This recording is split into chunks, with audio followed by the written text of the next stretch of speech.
So, welcome to Swaying with Strangers. Aaron Ward, co-founder of Ask Nicely. Fantastic to have you here. Even better to have you in country, but warmer here. And awesome to see you speak at the NZ Tech launch event in Auckland during the week. So, hey, welcome. Great to have you here. Yeah, good, Michael. Are we calling this Swaying with Strangers? But we're not strangers. Well, it's and occasional friends. You and I are definitely not strangers, so you're quite right. We've known each other off and on for years, and we've both been threatening to do this for some time. But now we get to do it, and we get to do it in person, in real life. I know. No AI. No AI. We are truly here. These are not holograms. Yeah. And it is, it's one of the beautiful things about our network and our ecosystem here in New Zealand. So, and I know you've been here for 2 weeks, so thank you for taking the time out. You're very generous with your time for tech, so we love that. Not at all. No, it's a joy, and I feel like a genius coming down to New Zealand at this time of the year because the sun is out, which means that the shorts and the jandals are on. Yeah, absolutely.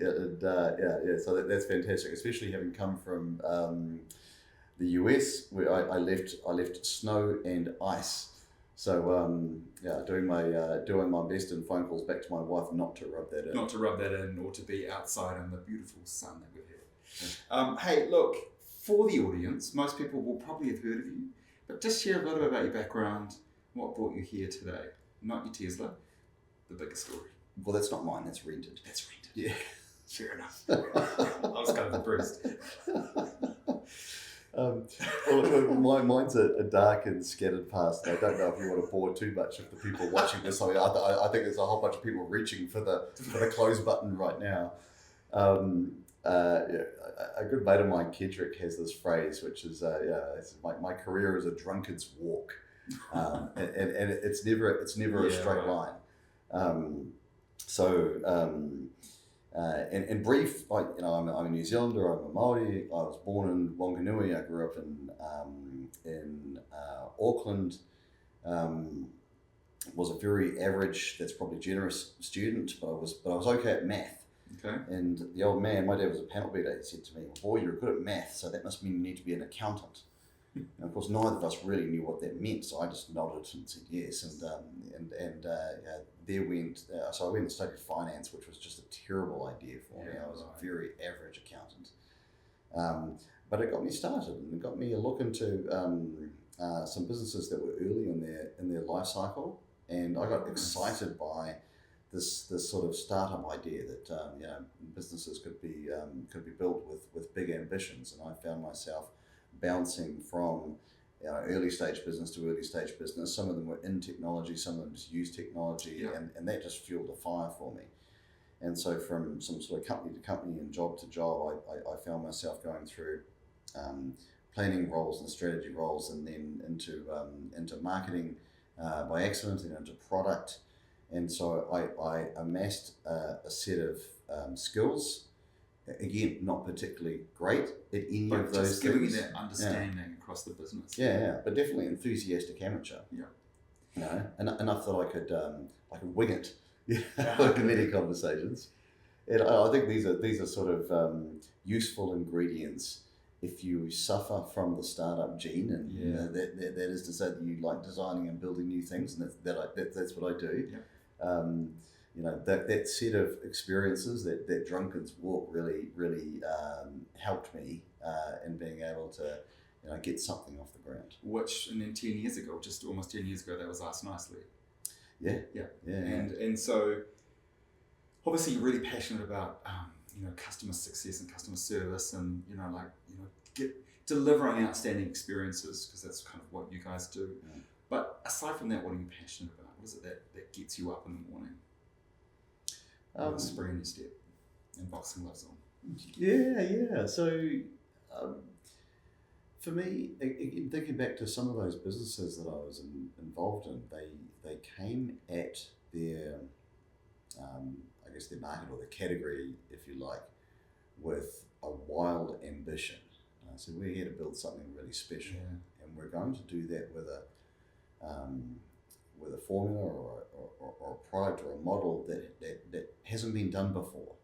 So there's this prove something new idea, this sort of underdog status, which just for me is just wildly inspiring. You know, it was so exciting to be part of those, those sort of we're going to prove you wrong style businesses. Right. You know, and I think part of it for me is coming from a country like New Zealand. You know, on the world map, we are small. Yes. We are small in size. We are small in number. Yeah. In fact, our country is missing from many world maps. Yeah. You know, which kind of really annoys me. And so I think as a country, we have a sort of a challenger brand ethic about ourselves, right? So in some ways, I think it's part of the psyche to be attracted to and excited by this idea of, you know, challenging a category, challenging a way things are done, challenging status quo. Yeah. Do you think that? So you're saying that as a New Zealander, because of our geographic separation, because we are small in, you know, nature but not necessarily stature, that we do like to challenge, that we see those opportunities to go. That's just because it's done that way. We can do it a different way. I think that's true. I think we have many examples of them. I think we need more. Yeah. But I think it's almost a responsibility of sorts that, you know, as a country with those attributes, it's almost incumbent on us to live up to that ideal. Yeah. You know, innovation doesn't come from the middle, it doesn't come from the core, it comes from the edge. Yeah. And you don't get anything more on the edge than New Zealand. So talk to me a bit about that. You talked about that at the launch of the High Tech on Wednesday. So when you say, you know, and I love that idea that sort of innovation, it comes from the edge, right? Not where everyone's grouped in the middle doing all things the same. So what does that mean to you? Give me an example of that. Well, I think, you know, going back to sort of what drives me, to me it's two things. It's one, it's the ability to sort of challenge convention, challenge the status quo, and I guess the and to that is, and doing it from New Zealand. Yeah, right. You know? I think that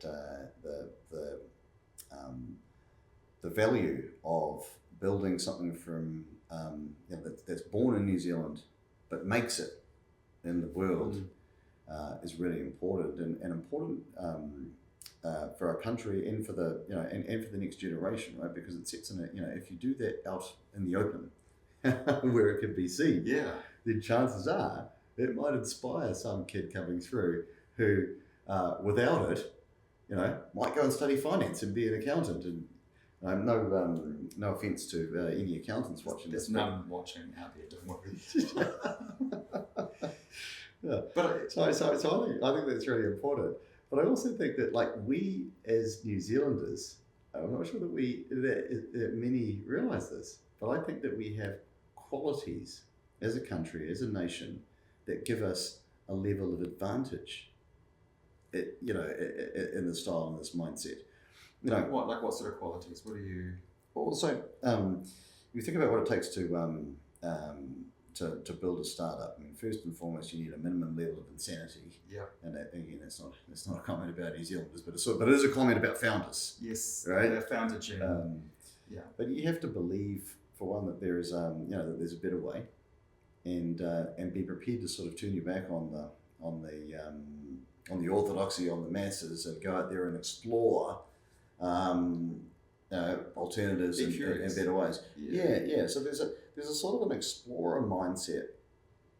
I think that's absolutely critical, and a preparedness to be wrong, you know, multiple times necessary, and still keep going. Yeah. And so, but then when you think about, well, how was New Zealand as a nation established? The phrase that I've heard that I love is, we are a nation born of sailors. Yeah. This is so true, right? Yeah.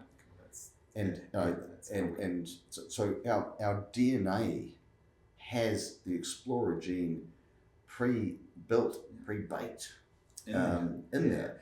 And then you know, a nation is formed, and then you think about, well, how as Kiwis, you know, do we live our lives?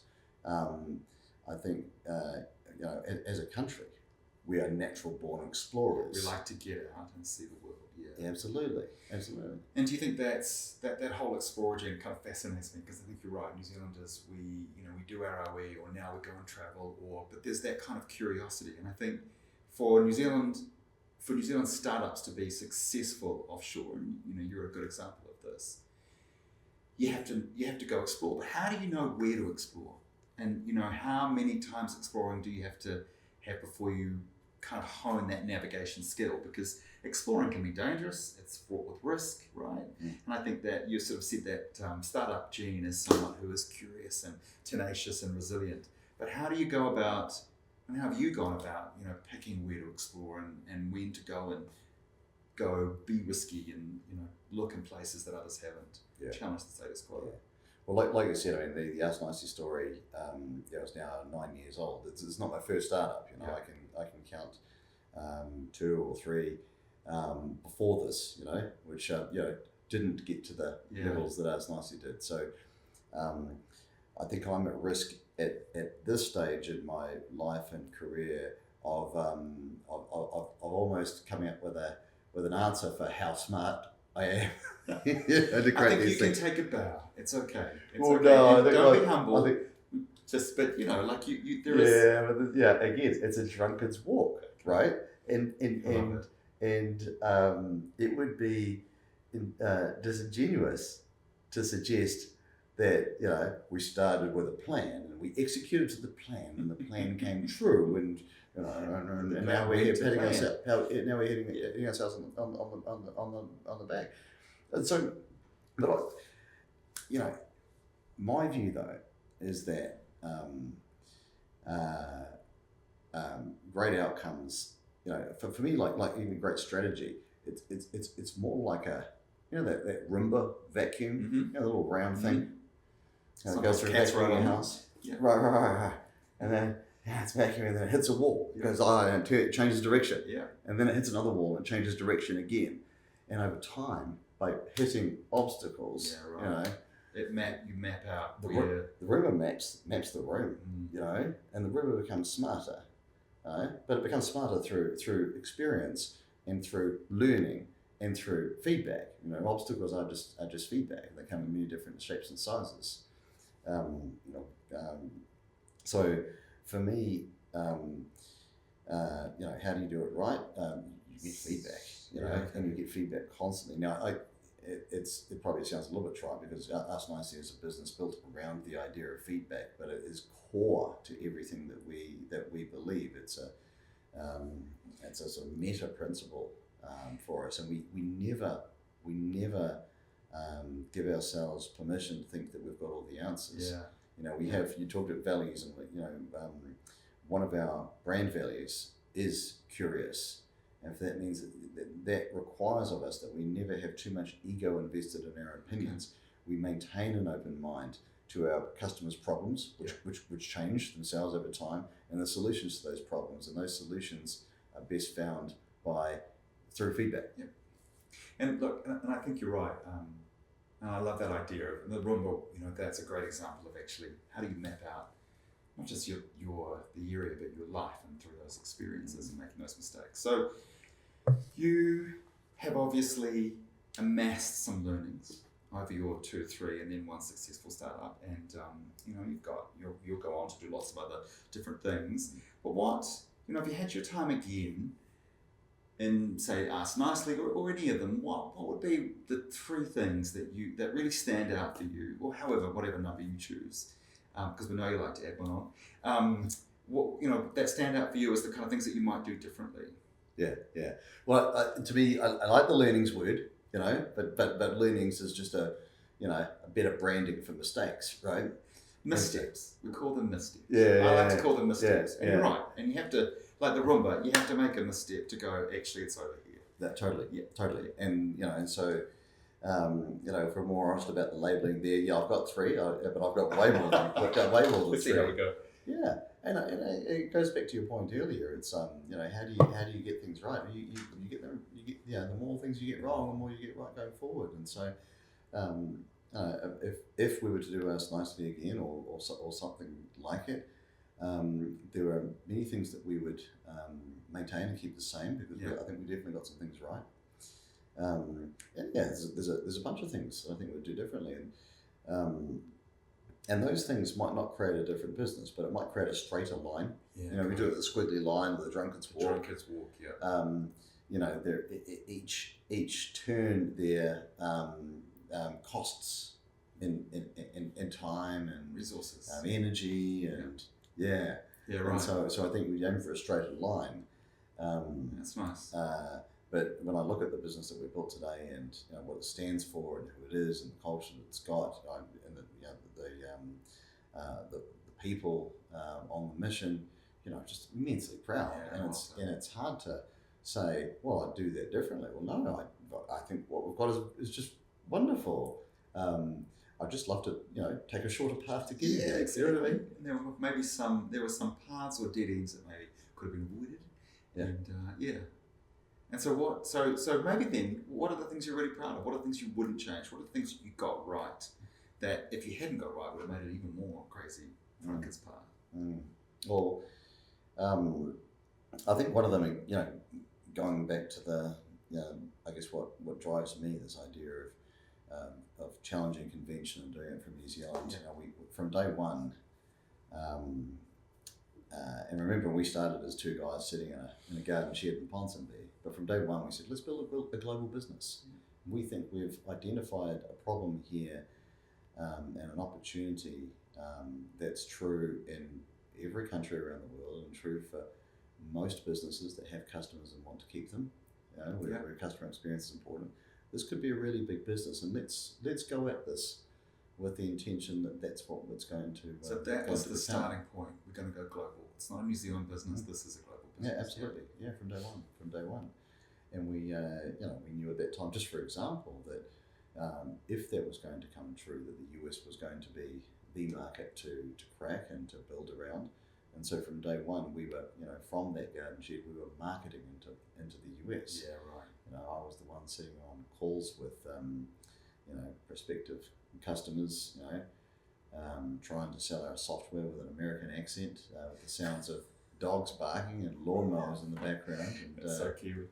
Yeah, but it's what we had to work with, and we hustled, and each step moved us forward. So I think going at it with a level of a big bold vision, that we would. You've got to be ambitious. Yeah, I think that's super critical. And then to go at that vision, we had to be prepared to go against the grain. Every category has its list of laws, rules, accepted conventions. So we looked at the market that we were in, and the slice that we started with was customer feedback, and we said, well, what are the conventions, what are the laws around customer feedback at the moment? And there were things like, well, you've got to send out a survey with lots and lots of questions on it that people hate to answer. So, well, that seems a bit silly. Okay. Why don't we send out something people might like to answer? That's probably got more like 2 or 3 questions to it, which was, at the time, it was very controversial. Nowadays, that's how it's done. But we were the first to try that one. And another convention was, well, you should really get feedback from your customers, once a year, or maybe 2 or 3 times a year. So, goodness, that's a long time in between not to be hearing from your customers. Well, why don't you get feedback from your customers every day? If you do that, maybe you could even do something about it. You could reply to them. You could share it with your team. You really were going up against the grain. You were at a time where people were just that was not how it was done.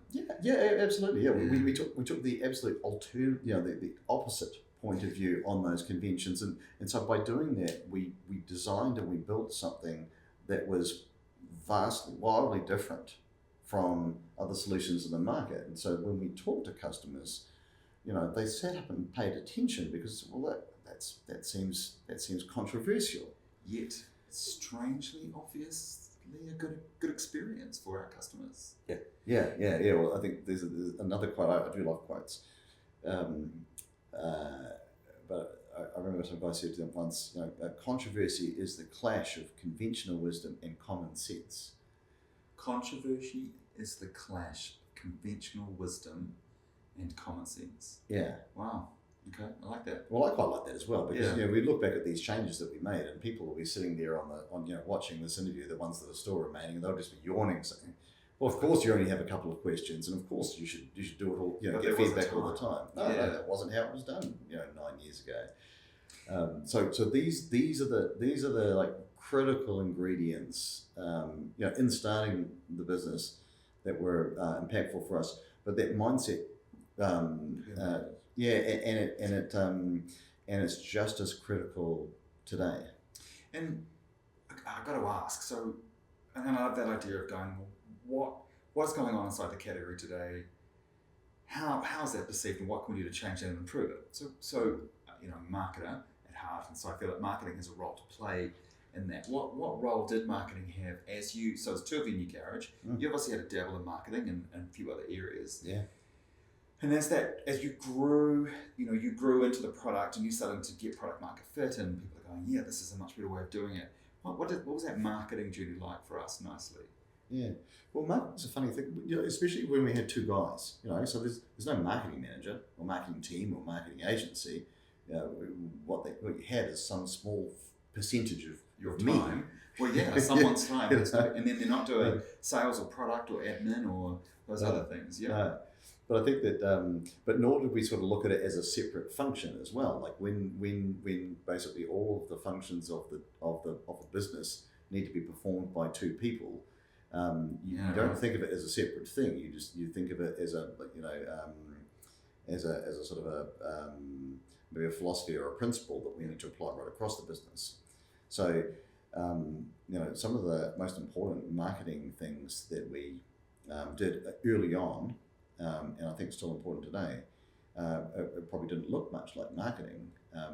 They were things like, let's make a product that people will, that stands apart from the competition, can be described in very clear terms, that what are its points of difference. And so we've talked about some of those. Let's make sure that product, the software, and the interaction with us in terms of implementing the software is special and delightful enough that people will actually talk about it. And we used to. I still remember the tweets that early customers had. Hey, just signed up for us nicely. Wow, what an experience! Didn't expect this and that. And I would say that's exactly marketing, right? Right. But I think because marketing is a strange thing, a bit biased, but it is really about getting the product in the hands of the person that wants it in a way that exchanges value for them and for you as a company, but has them to come on to be your biggest advocates. And I think that's what you're saying. And I love what you're saying. If you think about how startups pre-rev and often just after seed, there are only one or two or three people. And so there's that ability where does marketing spring from? Right, so it obviously sprung from the two of you and thinking of it in a bit of a different way. What was your first marketing hire, just out of curiosity? Well, I think it's just sort of piggybacking on your comment though, is to me, if marketing is more of a practice and a principle, the mindset then becomes, well, how do we make sure that everybody is thinking about marketing? Yeah. Our job is to create something that people will enjoy enough that they will talk about it with others. So how did you do that? So as you began to scale, so when it's two people, it's easy for two of you to have a meeting and agree that this is a great experience and we're doing this. But as the business starts to get bigger and a little bit decentralized decision making, and culture doesn't just permeate the garage, it's got to work across an office or across an ocean or whatever that looks like. So how did you maintain that mindset? Yeah, well, this might sound self-serving a little bit.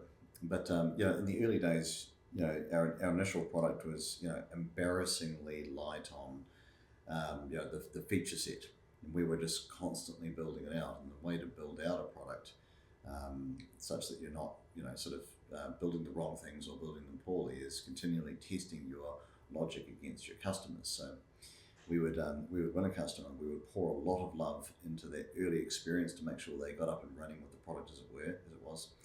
And then we would make sure that we were constantly talking with those early customers and saying, okay, what are you looking for you haven't seen so far? We're thinking about doing this and that, so we're getting feedback. Yeah. And we would test ideas on them, and so that feedback again became the fuel for us to continue investing in the product. And then when you get customers saying something like, "Hey, this is amazing," we had customers using phrases like, "Oh my God, this thing is so addictive. It's like a drug." I'm like, "Oh, that's quite nice." And I don't know that we expected that people would react in that way about the product. And so when somebody says that, it's like, one, it's this huge hit of dopamine, for sure.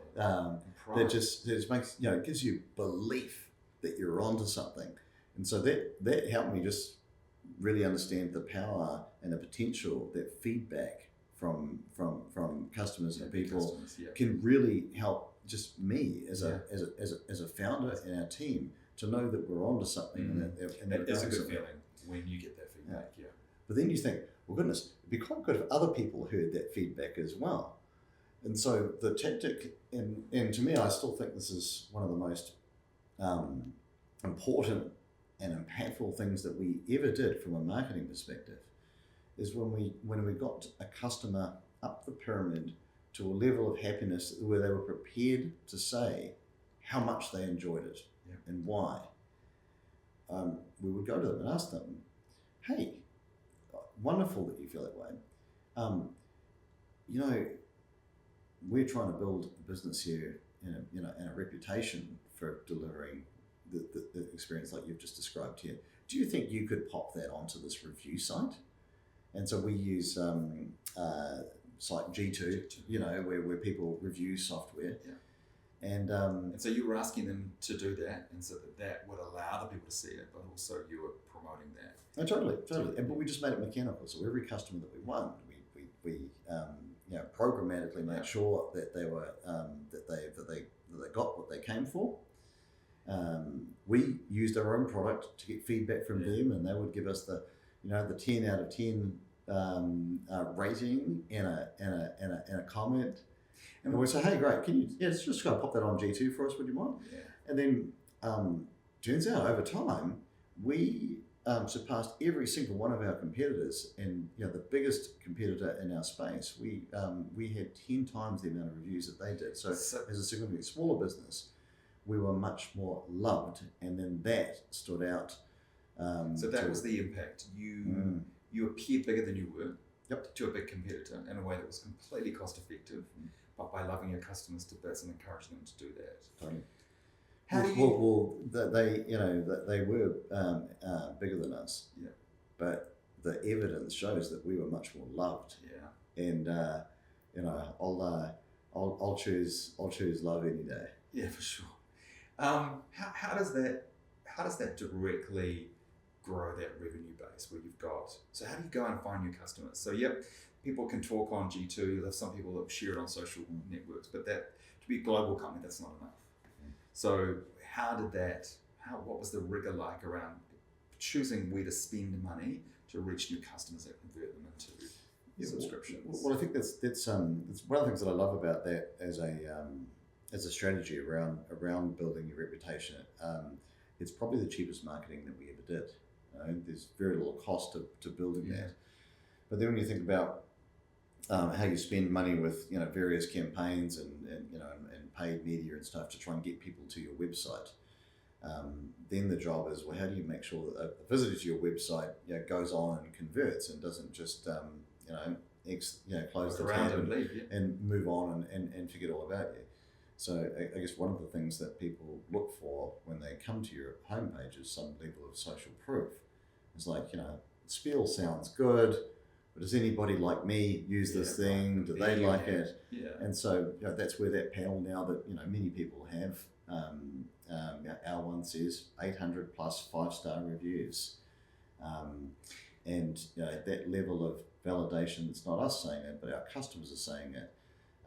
Is just super powerful. And you would have seen that high conversion on site. You would have seen people coming to the site and subscribing to free trial. Yeah, 100%. 100%. And you talk a lot about challenging the category, and obviously you talk yourself about being curious. When you are challenging the category, then the category story has to shift. And so what was the role of you guys and Us Nicely, you building a different narrative, which helped customers to reframe in their mind that there is an alternative, and that the old way of once a year and 300 questions and 360 reviews, etc., is perhaps the old way, and there is a new way. There's a new game in town. Well, I think our ability to tell that story, it's gotten better and better over time, and still getting better. When you're trying to pioneer a new approach, and paint this new category, it's that's something that evolves over time. Yeah. I guess the way it worked out for us is we started with a really simple insight, which is to grow your business, you need to be able to generate leads, demand. That's marketing, and then you've got those leads, you need to sort of convert that into customers. That's sales, and the growth job used to stop there, because once you've sold it, well, the job's done. You've got the money in the bank, and move on to the next customer. I think what we've all realised over the past decade or so is it's not enough just to win the customer. You actually got to deliver upon the promise that shiny shoed salesperson made on the back of that expensive marketing. Yeah. And but if you can deliver upon the promise, then that customer's going to come back for more, and they're going to recommend you to others. And so the third growth engine is customer experience. Now, of course, this is all obvious to everybody nowadays, but when we started, if you looked at sales and marketing, the playbook for how you do sales and marketing was sort of substantially written. It's stacks and stacks of books on how to do a good job on those things. And then the software to help you do a good job on that. Well, there's stacks of software out there for salespeople and marketing people. And in the middle of those stacks are these sort of big platforms, these marketing automation platforms. Salesforce. Yeah, Salesforce. And Adobe, absolutely. Yeah. And you build your business around them, and these platforms are really core to doing a good job on those two things.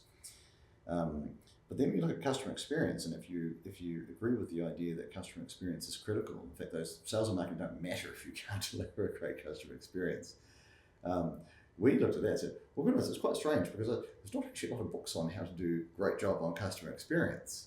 Right? Nothing, no. We sort of just cross our fingers and hope for the best. And then looking at it from a software perspective, well, there isn't a Salesforce or a Marketo of customer experience.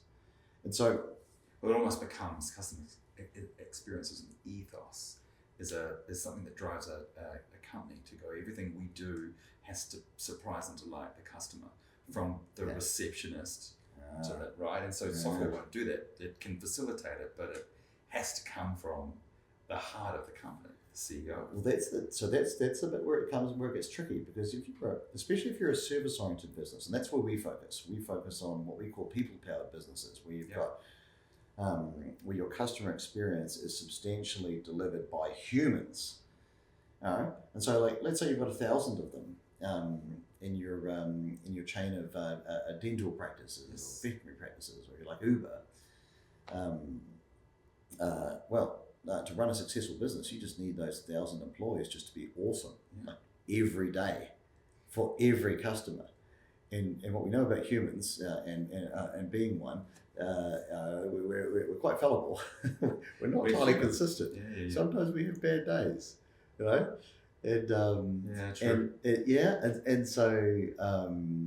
so it's a tricky issue when people are involved. And so if you don't have a playbook, if you don't have a systematic approach to making sure that each one of the humans in your business, are motivated on a daily basis, so life's going to get really tricky for you. And so where I was going with it on the category question is, again, when we set out as as two founders, John and I, we said, well, if customer experience is so important, there's going to be a platform, right? I don't know. I can't see who's going to win this platform race. Why don't we have a go And but we're still two guys in a shed, so we're not in a position to go building this big broad platform. But what we do know is that platforms are built in slices. So we said, well, where do we start? And we started with the idea of customer feedback, and so this is how our sort of company narrative and our category narrative has evolved. We said if we can help businesses measure the customer experience, and if we can earn their trust by doing an awesome job on measuring the customer experience, then we'll earn the right to build the next slice of the platform, the next slice. Yeah. And we're not actually sure exactly what those are going to be yet. We think we have some ideas. Yeah, of course. But job number one is to earn that right. And so the narrative of Ask Nicely has evolved as we've taken each hill, if you like. Each slice. So that's how we've thought about categories. I like that idea, and you're right. And also if you wait to try and solve the whole thing, you just won't go anywhere. Yeah. So as you develop that narrative and sort of at one slice at a time, if you like, how did you align the business to that story? So it often sits inside the founder, CEO, who's the chief salesperson, and the visionary. How did you align that across the business? But in particular, I'm interested in that the sales and the marketing teams, right? Because they are typically the customer facing, talking the story piece. So how did you make that happen? Yeah, so this is not easy. Yeah. And when you talk about what are the things that you would do differently, if you had to do it again, this is one thing I'd like to be a lot better at. So this is about storytelling. It's about being able to set a clear path that that people can see and see their role in. But critically reinforcing that over and over and over again, so that the rest of the team builds as much conviction in that part as you have. Yeah. Right. And I think part of one thing that I perhaps didn't take as seriously as I should have is this idea of just telling it once, probably not enough, right? And so what I think happened, from time to time, is hearing a founder vision is one thing, but then going and talking to customers who live in the status quo, who believe in the status quo and have been told to go out there and buy the status quo.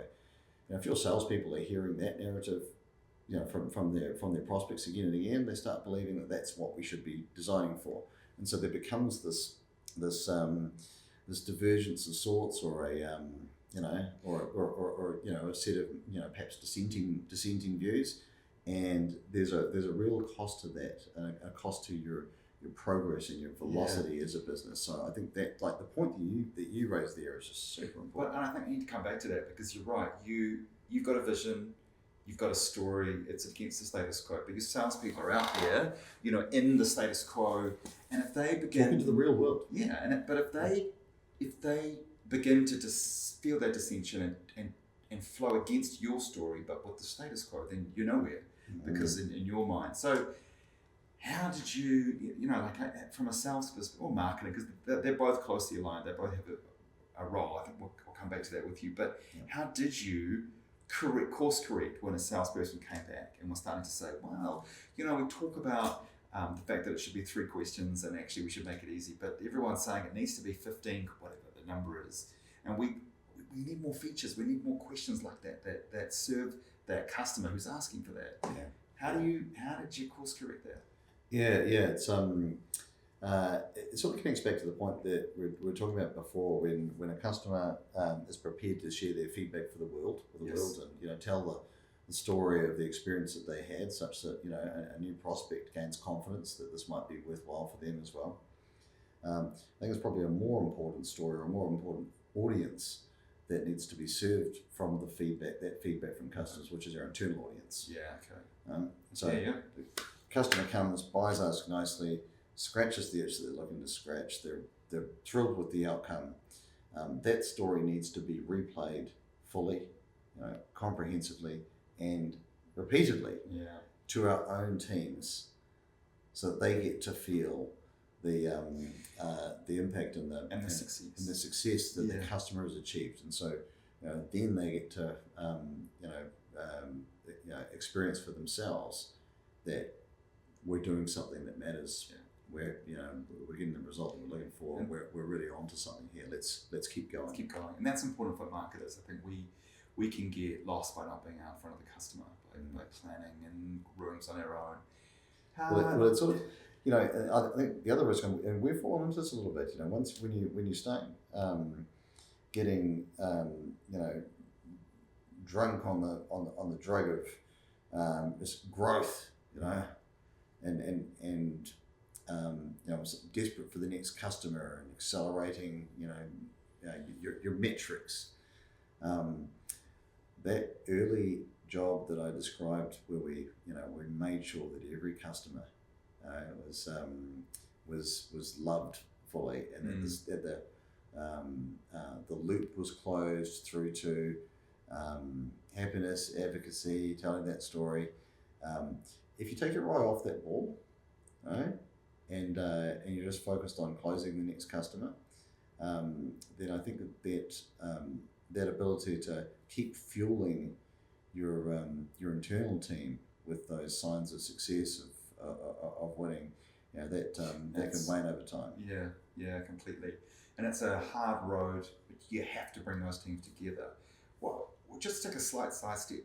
How did you and Us Nicely define the roles of sales and marketing, and how did you build that function together or separately, or how did that evolve? Because I think, and the question's important for a lot of founders, is because often sales isn't first. And I talk to a lot of CEOs and founders who have done huge success by referral, right? They've done what you've said. They've built market share by people talking about the awesome experience and the product and the problems they've solved. And then they go to another market, and suddenly the sales machine doesn't work as well, because you need some brand, and you need that, I believe, that marketing mindset then to go and pave the way. So how do you define the roles of sales and marketing? So I guess the most essential and very practical step that we did first when we were ready to invest in sales and marketing people, as we said, let's find people that have done some of this stuff before. The two guys that started this, again, enthusiastic amateurs. Let's find people that are smarter than us. And that mantra just plays on throughout the entire story of the business. And through every successive gear change that we've had, it's like, okay, what's the next level of people? And so that, ironically, at any given phase in the business, the least experienced person in the room is actually me. Yeah, right. You might be being a little hard on yourself, but okay. Well, it's but if you achieve a level of if you get through a particular phase, you take a new hill, you're ready to take on the next one, which is going to be bigger and going to be different. Well, I've got zero experience in that one. I know how to climb the hill. I just did. Right. That's a really nice analogy. Right. So for me, and I felt like this right through the entire life of the business, I'm always new at the next phase that we're taking on. That must echo to any CEOs that are listening, founding CEOs that are listening to this now. I think that must just echo so true. Because you're right, as each time you get through a growth stage, whether it's a Series A, and then you're looking at, each one comes with sets of problems, and you're right, you perhaps haven't done that before. And so you put smarter people in the room. So as you start to get ready for your sales and marketing, you're right, let's get some people who've done this before. Yeah, so that's job number one. And then particularly at the early stage, really important, those initial pioneering functional leaders don't draw themselves too tightly within their functional lane. Right. They need to be able to colour outside of the lines, rather than just be sales, just be marketing. Yeah, that's good. And they need to be able to care about the inputs and the outputs. And by that I mean, I'm thinking specifically of our first sales leader, a guy called Kyle. And without naming other sales leaders that I've met, there are perhaps some in the world that are really focused on winning the deal. And It doesn't really, may not always matter if that's a great deal, but a deal's got a dollar figure on it, and once it's done, you toss that contract over the fence, over the fence to the customer team, the operations team, and that's their problem now. And who cares? And for me as a salesperson to be successful, I need to get some leads from marketing, and I'm just gonna bellow at the marketing person for not doing a good enough job if I'm not getting enough leads. And so, very familiar story. Well, and I think that approach, that philosophy, it cannot work in an early stage startup. Right? So our first sales leader cared deeply around how marketing was working, whether the marketing person had what they needed, whether they were getting feedback from the conversations that he was having as a salesperson. That's brilliant. And he was highly vested in making sure, and really supporting and enabling and empowering the marketing leader so that person could do a good job in generating leads for him. And so, can I get his name for that? Yeah. But it's music to my ears. We believe in the marketing mindset, which is really around, how do organizations put the customer in the center of everything and see marketing as a key part of delivering whatever the business objectives are. This guy, the sales manager, that's exactly right. And if you view sales and marketing separately, you've got a problem, because then it's their fault, your fault. What I love what you said was every person inside a startup, and I would say a scale up, has to colour outside their line, has to be outside their swim lane. And those two swim lanes are side by side. And we see greater success when, as marketers, we're working closely with our sales teams, because marketing can't be successful without sales. Otherwise you're not closing deals. And obviously vice versa. And the circles overlap right across the functions as well. So I think back to the same, that same sales leader. The deal would get done. He was also highly vested in whether that customer got the experience that that he'd effectively sold to them. So he would get hands-on in the onboarding process with them and make sure that ball did not get dropped. And there were times when he said, well, actually, I don't want the success team to work on this one, I'm going to do it myself. Because it's so important. And he just, that level of care, that ability to see, to pull the thread right through the business and know that I'm not here to do a job, we're here to help the customer achieve their job. And that mindset really, from him, really taught me a great deal. And in his approach, I found the model that we then looked for in all of our functional leaders, and then that's brilliant. Helping people within those functions take that same role. Not seeing their jobs as something that had a start and a stop to it, but part of a connected whole. And if you are clear on the business goals and purpose, and then you hire people who generally put the customer in the center of the world, and that will happen organically, because no business is our business is an ecosystem. It's made up of cogs that turn together, and when they all turn together, it's fast and it creates something lovely. When it doesn't, or someone doesn't, then it can become a challenge. Yeah, totally. I think I look forward to the day when it does feel like cogs, when you can just crank the handle and know that everything's going to work swimmingly.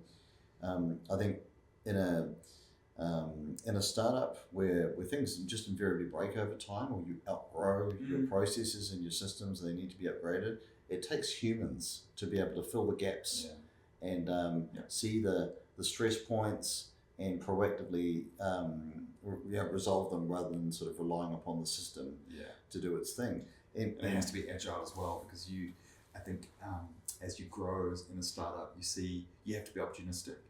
You've got to be able to step and move quickly with opportunities as they come that may not be in the plan, but are right where you need to be. And you talk about it as a drunkard's walk. Sometimes that walk, I imagine, takes you close to places where it's like, actually, that's a good place. We need to be here now. And to have humans that are able to see and address those gaps, that speaks to culture. It speaks to a level of drive, a level of comfort with ambiguity, an ownership mindset. around the company. And so that's nice, that ownership mindset. As we've built our teams, you look for those types of attributes, and they're not the dominant attributes. They're not common. So I've had to try and get better and better at identifying people that that lean into that. And are sort of excited by the idea that they're joining something that will always be a work in progress. Where things will always need to be upgraded, things are never finished, and I guess the attractive side of this type of environment is that any person joining the business has the ability to put their thumbprint onto that business, to have a genuine, have a real impact, and this is less true in the sort of the more cog style organisations where you just sit in your cubicle and do this one thing and ignore the rest of it. That's not your business. That's not my aisle, as I've heard. Yeah. I'm interested. We talked a lot about the role of the person being this ownership mindset, and I just mentioned the marketing mindset. But what does marketing mean to you? Like, if you had to describe, say, in an ideal world, how would you describe the ideal marketing department for a company like us nicely? In fact, you know what? Just describe yours now. I'm not familiar with the structure that you have. What does marketing mean to you, and what's its role inside your business? Are you thinking functionally? Like, what are the jobs to be done? No, I'm just thinking. So, does it sit at the top table? Does it have a role in setting strategy? How accountable is it for revenue? How accountable is it for paving the way into new markets? What's its role in helping with product development and validating where the product roadmap goes to? So, I see marketing sitting in all of those places. But from your perspective, how do you define it and its purpose? Yeah, totally agree. And so top table, absolutely. There's no question. Now, in a SaaS business like ours, there's almost a sort of a sequence to the functions. Like job number one is like, well, we're just going to have the best product in the world. So if you don't have a great product, it makes it really hard to market it and to sell it and to support it. So we've just got to really job number one. Yeah, absolutely. And so thinking about the marketing function is like, if you want to be an effective marketing function, like lean into helping make sure that we're actually building the best product in the world. Yeah. And as a marketer, you've got a vantage point and a set of skill sets that can really help add to that. You can do things like analyze your competitors. You can do things like research and talk to lots of customers and get feedback from customers. And all of those really valuable inputs to the product development process. So this is way before we do any ads or campaigns. Yeah, absolutely. And I think what I'm picking up on here is, for you in a SaaS business, you're right, that's where you start. So marketing starts there. If we don't get that relationship between product and marketing right, we don't have a product to sell and we won't keep our customers. And it's different in every sort of business. So you've got that right. So now we've got a product. Marketing's had a seat at the table at helping make sure that it's going to get product market fit. There's a proper problem you're solving. And if you've contributed to making sure that we're building an awesome product, then you've effectively avoided becoming the worst marketing department in the world, which is the one that has to put lipstick on the pig. So you're receiving something that you don't say, gosh, a very great product. It's been ugly. I suppose we could dress it up a bit. Yeah, maybe we could stretch the truth a little bit. Right. And nobody wants to be that sort of marketer. So now you've got something you believe in, that you're proud of. And that you are intimate with. Absolutely. And it's built around a truth. It's built around points of difference that were baked into the whole company philosophy. You got that right at the start. Yeah. And so now, and not to say that makes the job easy, but it's certainly easier now that when you can stand up confidently into a market and say, well, let me tell you the truth about this product and the truth that it's built on. And you're right, now you know the problem that it solves, now you know the vernacular of the customer and why they use it, and that's going to help you with your demand generation, your paid advertising to to go reach people with intent and a problem they are looking for a solution to. Yeah. But in the spirit of being able to colour outside of the lines, the job of marketing can't be fully done if it doesn't have that right feedback loop with the salespeople. So really learning and refining from them, and then ultimately making sure that when a customer buys the product and is successful, gets that outcome they're looking. The best marketing is just retelling that story again and again and again. So if you can make best friends with the salespeople, best friends with the customer success team, and the product. Right, and now you've got an opportunity to really fuel a flywheel that makes sure that every customer that you win effectively accelerates your growth. Because once you've got that freshly minted story about a successful customer who's in a particular industry, well, now you can take that story and you can apply ABM tactics to it, paid marketing tactics to it, social, to make sure that story now is amplified into other businesses like the one that just came on. So every story helps you go faster. You know, that same story now is something that if you're best friends with the salespeople can be retold by all of your SDRs and AEs because they understand it well because you helped them tell it well. Absolutely. So now we're closing those customers that are at a higher rate. Yep.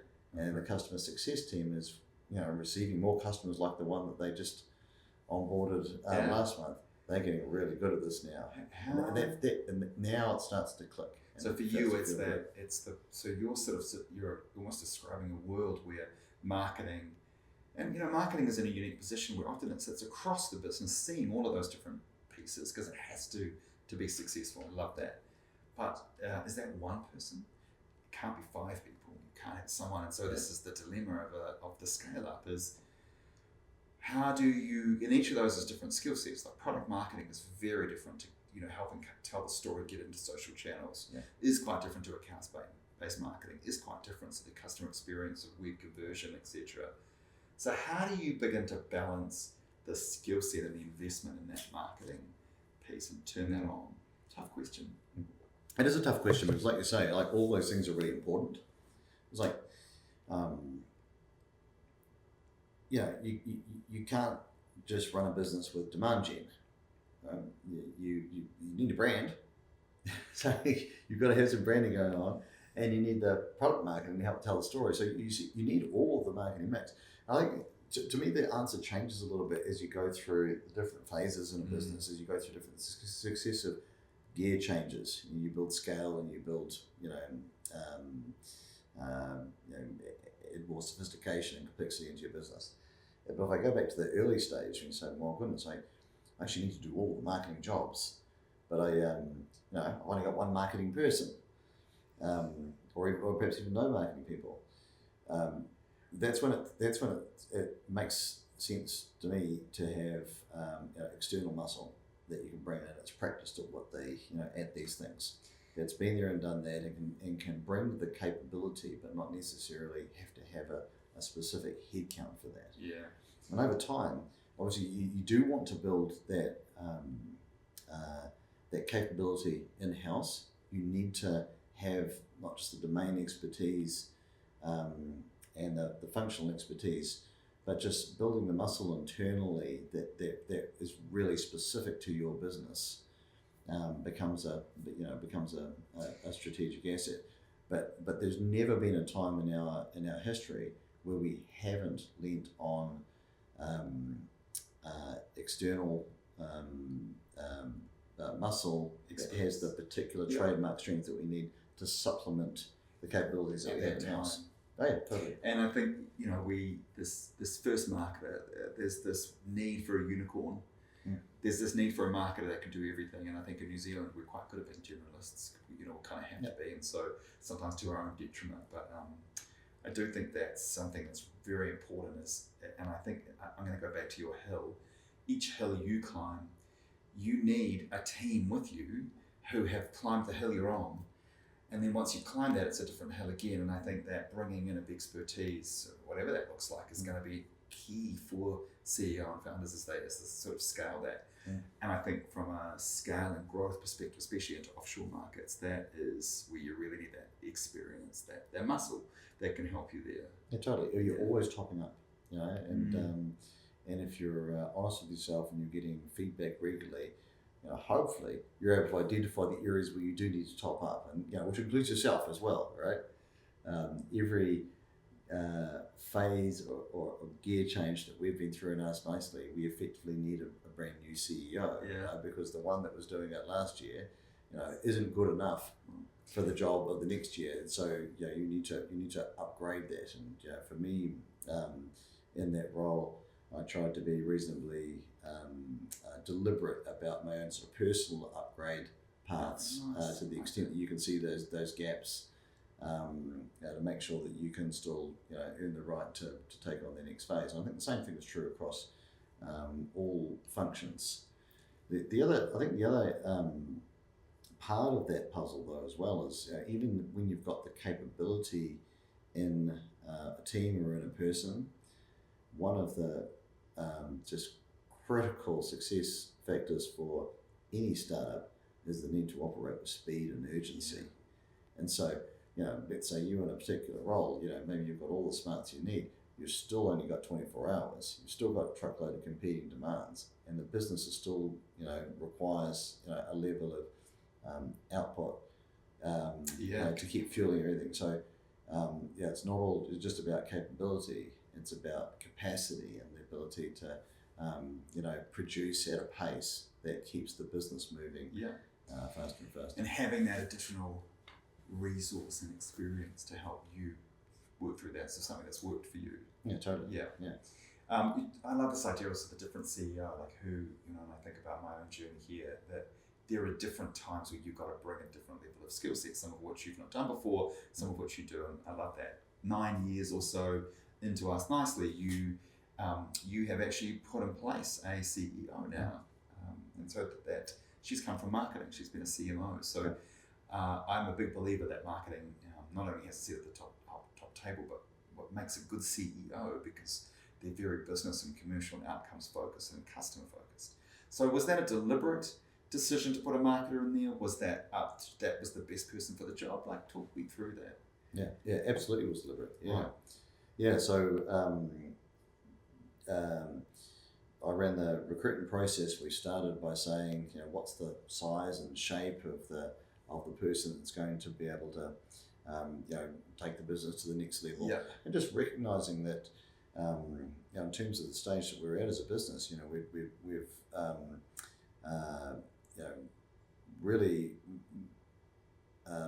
we're moving from a startup to a scale up. And that's a different sort of job. It requires a different skill set. There are people. I think very simplistically put, there are people that are starters and there are people that are growers. I'm a starter. And from all that we've talked about here today, I'm coming up with new stuff. Trying to prove a new way, and that people disagree with. Well, it turns out now that people actually agree with the way that Us Nicely so you kind does of things. That job's done. Well, it's sort of less exciting now when everyone starts agreeing with you. Especially if your North Star is challenge the status quo. So Totally. Hold on, what's going on here? Yeah. It's almost we're sort of more becoming the status quo, which feels really odd. So the job now is different. It's about taking the machine that we've built that's proven itself and saying, time to scale that. Yeah, right. Yeah. And a marketer has got experience in that. Yeah, absolutely. So if you're a startup or a grower, and I'm a startup, then let's get a grower. And so we were very deliberate in saying, let's find someone who has a trademark strength in the go-to-market area. Yeah. So Kirsten, who's come into the job, has a huge history in marketing, but also in sales as well. And then we'll say, well, let's make sure that we find someone who's played in the next phase that we're going into. So it's not new to them as it would be to me. Yeah.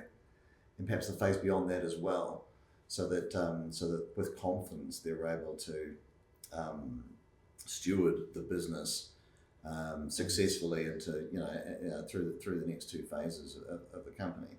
And so again, Kirsten's operated in larger businesses, but also in smaller businesses that have become those larger businesses as well. And so it brings a wonderful dimension to the business. Yeah. And to me, that's incredibly exciting. And I feel immensely proud that we as a team have built something that has earned the right to attract somebody of that caliber to come and take it from here. Yeah, right. And that gives you a bit more time. It gives you a bit of headspace. Yes. A bit more sleep. A bit more sleep. But more chance to come out to New Zealand. Totally, yeah. And so, what is as you look to the future, and I'm thinking here where people talk about a global recession.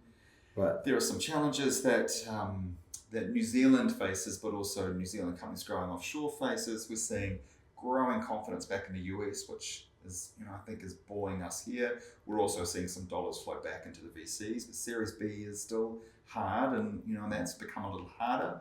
We've got AI and tech that's suddenly emerging. So if you were to crystal ball gaze, what do you think for NZ Kiwi tech? What does the future hold? Like, what are some of the things that you think will be important for founders and CEOs? I think. Well, there's plenty of stuff going on there, isn't there? And depending on the way that you look at it, you could see it as challenging, but change is always about opportunity, right? I think from thinking about New Zealand in particular, having been in the US for the past 6 years, it's been quite interesting just to see how the brand of New Zealand has really evolved over that time. In a good way. Oh, absolutely, 100%. I see it anecdotally, just sort of on a daily basis. I remember when I first moved over, and I might get into an Uber and have a chat with the driver. I might say, "Hey, you talk funny. Where are you from?" And I'll say New Zealand, and I'll say, "Oh yeah, I've got a friend in Australia." And I'm like, "Do you know, John?" "Yeah, bro. That's Australia. Yeah, that's in the same hemisphere. Yeah, it's the Western Island. Different country, bro."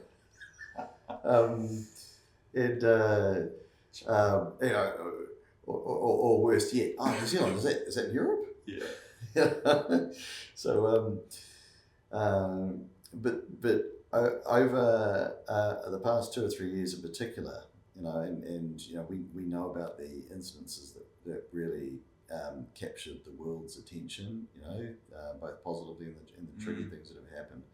But the New Zealand brand is so well known now, and it's so well understood. Now the conversation that I have, thinking back, over the time through COVID, I'm in the same Uber, I ask the same question. I say, I'm from New Zealand, and I hear things like, "Oh, we love your Prime Minister," or, "Oh my God, I really want to move there," and yeah, it's a big difference, isn't it? Yeah, totally, and so yeah, it's good. So so there's opportunity with that. So what you're saying, whatever's going on in the world, our brand New Zealand, and obviously with tech, we've got See Tomorrow First, and T&E have done a huge amount of work there. There's an opportunity for us at the moment. Yeah, I guess the point that I was getting to in my little drunken walk of anecdotes. It's just water. Yeah. And Starbucks. I'd love to say that America hasn't changed me, but I think that the coffee cup would make a lot. It's got a lot bigger than New Zealand. Yeah. But I guess the point that I was getting to there was, I feel like we have an opportunity to really lean into the New Zealand branding, and know that as a country, and the values that we have as a business, and the style that we bring to the things that we do, is actually viewed extremely positively and aspirationally by people in other countries. And the US, of course, is where I am, where I see it strongest. So I think there's real value in pushing the New Zealand angle, and leveraging that together, as a bunch of businesses that are all have the same mission to build something here that is successful over there. And I think that word brand, I think there's a big opportunity for Kiwi tech companies to understand the importance of brand when they enter new markets, and part of that's a customer experience piece, and it's and I'm hearing that as well about the New Zealand brand. So the time is now. Just getting ready to wrap. So you're heading back to the US for Sunday? Sunday, 2 days. Yeah. So what are you reading? What are you reading at the moment? Who do you listen to? What keeps you curious and challenging the status quo? Yeah. The book that I've just finished is a book called Unreasonable Hospitality. Highly recommend. Outstanding book by this guy who he was I think at the age of 26 he took over as general manager of a fine dining restaurant in New York that wasn't doing very well. Yeah. A beautiful building, high hopes for it, but it never really achieved its potential, and rated actually quite lowly by the New York Times. And it talks about the journey that he as an enthusiastic amateur to the job, never having worked in a restaurant of that kind before, brought a traveller's mindset to every aspect of it, challenging the way that every single thing was done. And then, spoiler alert, becomes rated the best restaurant in the world. I didn't see that come. So nice. It's an And there's obviously some really good like stories and things that resonate with. Totally. Yeah, and traveller's mindset. Yeah, and it speaks to the importance of hospitality, and obviously it's dear to my heart because it's the experience that affects how a person feels as much as the product itself. Yes. As a marketer, I mean that's the job, right? It's it's not what the Before product marketing, does. I was in hospitality, so completely relate. Right. Yeah. So we know it's not so much what the product does; it's how it makes the customer feel. And so hospitality is such a critical ingredient to that. So those parables apply to all businesses that that look to customer experience to win. But then the other word in the title is unreasonable. And so in there you see a hint to the thing that really drives me around challenging the status quo and challenging people's expectations of themselves and what's possible and what can be achieved. And that sounds, I got a Wickles voucher at home, so I'm going to go grab that this weekend. Yeah. Unreasonable Hospitality. Yeah, great book. Nice. If you've watched the Bear, right? So lots of overlaps. Okay, there. Nice. Yeah. Good recommendation. Well, look, Aaron, I think we've definitely swayed. I've enjoyed exploring a little bit about not just your success, but your point of view. So, hey, thank you very much for swaying with us and swaying with strangers.